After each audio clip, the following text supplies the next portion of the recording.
आज हम बात करने जा रहे हैं हमारी एनसीईआरटी एक्सरसाइज का क्वेश्चन नंबर 1.32। तो चलिए देखते हैं क्या बोल रहा है हमारा क्वेश्चन बोल रहा है calculate the depression in freezing point. That means आपको क्या कैलकुलेट करना है, आपको कैलकुलेट करना है delta T F when 10 gram of CH3 CH2 CH Cl COOH is added to 250 gram of water. That means आपको वेट ऑफ सॉल्यूट दिया हुआ है 10 ग्राम और आपको वेट ऑफ सॉल्वेंट दिया हुआ है 250 ग्राम। और अगर मैं मॉलिक्यूलर वेट की बात करूं CH3 CH2 CH Cl COOH के, तो जब हम कैलकुलेट करेंगे तो वो आएगा 122.5 ग्राम। आपको डेल्टा टीएफ निकालना है फॉर वाटर के लिए केएफ की वैल्यू कितनी होती है 1.86 केल्विन केजी पर मोल। ऑलरेडी क्वेश्चन में गिवन है, हमारी एनसीईआरटी का बहुत अच्छा क्वेश्चन है ये, ज़्यादातर बच्चे यहाँ कंफ्यूज होते हैं। तो चलिए देखते हैं, हमें पता है डेल्टा टीएफ का फॉर्मूला क्या होता है I इंटू के एफ इंटू स्मॉल एम। और अगर मुझे डेल्टा टीएफ निकालना है तो मुझे क्या निकालना पड़ेगा I।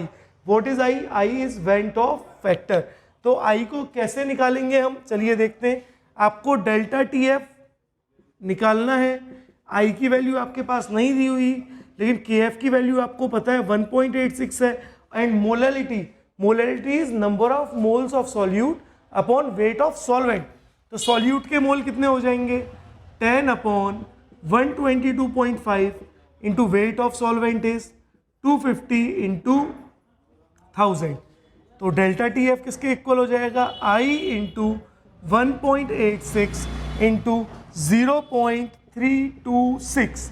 दैट मीन्स मोलैलिटी की वैल्यू कितनी आई 0.326 आई। अब इसको जब कैलकुलेट करेंगे पहले I की वैल्यू निकाल लें। अब I की वैल्यू के लिए हमें या तो अल्फा पता होना चाहिए, डिग्री ऑफ डिसोसिएशन, या फिर डिसोसिएशन कांस्टेंट पता होना चाहिए। तो हमें क्या दिया हुआ है, हमें डिसोसिएशन कांस्टेंट दिया हुआ है। तो चलिए डिसोसिएशन कांस्टेंट को यूज करके पहले I की वैल्यू निकालते हैं। तो हमारे पास है CH3 CH2 CH Cl COOH, और जैसे ही हम इसको आयोनाइज कर रहे हैं तो ये क्या बनाएगा CH3 CH2 CH Cl CO negative plus H positive, ये इसको बनाएगा। At instant of time t equals to 0 the concentration of this compound is, molality is concentration, तो कंसंट्रेशन इज C। अभी C कंसीडर कर रहे हैं और यहाँ पर क्या होगा 0 और 0। At instant of time t पे C माइनस C अल्फा होगा, और यहाँ पे क्या बनेगा C अल्फा और C अल्फा। ये आप पढ़ चुके हो क्लास 11 इक्विलिब्रियम चैप्टर में, तो इसलिए 11th इंपॉर्टेंट है। अब मैं C कॉमन ले लेता हूँ 1 माइनस अल्फा। और what is Ka is equilibrium constant या फिर डिसोसिएशन कांस्टेंट। और इक्विलिब्रियम कांस्टेंट क्या बोलता था, concentration of product ion upon concentration of reactant ion. तो बोलो कंसंट्रेशन ऑफ प्रोडक्ट में कौन है, ये दोनों प्रोडक्ट में, तो इनका कंसंट्रेशन क्या होगा C alpha into C alpha upon concentration of reactant क्या होगा C1 माइनस अल्फा। अब C से C कैंसल आउट हो गया, that means K is equals to C alpha square upon 1 minus alpha. पहले हम यहाँ से अल्फा निकालेंगे, क्योंकि हमें क्या पता है कि जो वेंट ऑफ फैक्टर है वो अल्फा के बिना निकल ही नहीं सकता, और अल्फा Ka के बिना नहीं निकल सकता।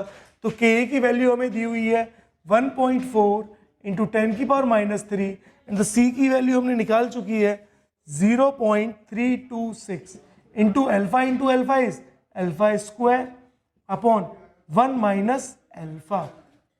अब यहाँ पर हम 1 माइनस अल्फा को नियरली इक्वल टू मानेंगे 1, ताकि हमारी कैलकुलेशन इजी हो जाए। और नियरली इक्वल टू 1 क्यों माना, क्योंकि ये एक वीक इलेक्ट्रोलाइट है, और वीक इलेक्ट्रोलाइट कभी भी कंप्लीट आयोनाइज नहीं होगा, वो हमेशा पार्शियली आयोनाइज होगा। और जब भी कोई पार्शियली आयोनाइज होता है, ये वीक इलेक्ट्रोलाइट है, ये 5-6% ही पार्शियली आयोनाइज होगा, इससे ज़्यादा आयोनाइज हो ही नहीं सकता। इसलिए हम 1 माइनस अल्फा को नियरली 1 मान रहे हैं। ऑब्वियस सी बात है, आपके पास 1 लाख रुपए, अगर 1 लाख रुपए में से 1 रुपया गिर भी गया तो आपको क्या फ़र्क पड़ जाएगा। सेम आपके पास 1 है, 1 में से अगर 1-8% कम भी हो गया तो क्या फ़र्क पड़ जाएगा। तो इसलिए हमने 1 माइनस अल्फा को क्या माना, नियरली इक्वल टू 1 माना। अब आपका फॉर्मूला हो गया 1.4 इंटू 10 की power minus 3 equals to 0.326 into alpha square. और जब आप इसको कैलकुलेट करोगे तो मैं स्क्वायर रूट भी लगा रहा हूँ, तो आपका अल्फा का वैल्यू आ जाएगी 0.0654। तो आपके अल्फा की वैल्यू आ चुकी है। अब बात करते हैं वेंटो फैक्टर के बारे में। अल्फा आ गया तो वेंटो फैक्टर भी आ जाना चाहिए। और वेंटो फैक्टर क्या बोलता है? CH3 CH2 CHCl and COOH। जब आप इसको आयोनाइज करोगे तो ये क्या बनाएगा? CH3 CH2 CHCl COO negative plus H positive. और वेंटो फैक्टर के लिए at instant of time t equals to 0 पर हम हमेशा कंसंट्रेशन 1 लेते हैं, चाहे कुछ भी दिया हो। क्या लोगे? 1 लोगे। यहाँ क्या आ गया? 0 और 0। At instant of time t equals to d पे 1 में से माइनस हुआ अल्फा, यहाँ पर क्या आया? अल्फा, और यहाँ पे क्या है? अल्फा। और वेंटो फैक्टर क्या होता है? Final moles upon initial mole. अब final mole is 1 minus alpha plus alpha plus alpha. 1 minus alpha plus alpha plus alpha upon initial mole कितने? स्टार्टिंग में 1 लिए आपने। देखो अल्फा से अल्फा कट गया, दैट मीन्स आई किसके इक्वल आया? 1 plus alpha.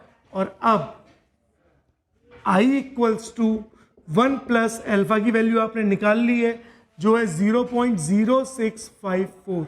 That means the value of I is 1.0654। अब आपके पास आई की वैल्यू आ गई है। अब उस आई की वैल्यू को आप यहां पर प्लेस कर सकते हैं। तो चलिए प्लेस करते हैं। Delta T f equals to 1.0654 into 1.86 into 0.326। और अब आप इसको मल्टीप्लाई कर लो और अब आपका आंसर आ जाएगा 0.645 डिग्री सेल्सियस या फिर केल्विन, है ना। आप किसी में भी लिख सकते हो क्योंकि चेंज तो चाहे डिग्री में हो या केल्विन में हो वो हमेशा सेम ही होता है। तो दोनों में आंसर सही है। तो बहुत ही अच्छे लेवल का क्वेश्चन था। अगर आपके कॉन्सेप्ट क्लियर है तो ही आप इसको कर पाओगे, अदरवाइज ये क्वेश्चन आपसे नहीं होगा। तो आज के लिए इतना। नेक्स्ट लेक्चर में हम नेक्स्ट क्वेश्चन करेंगे।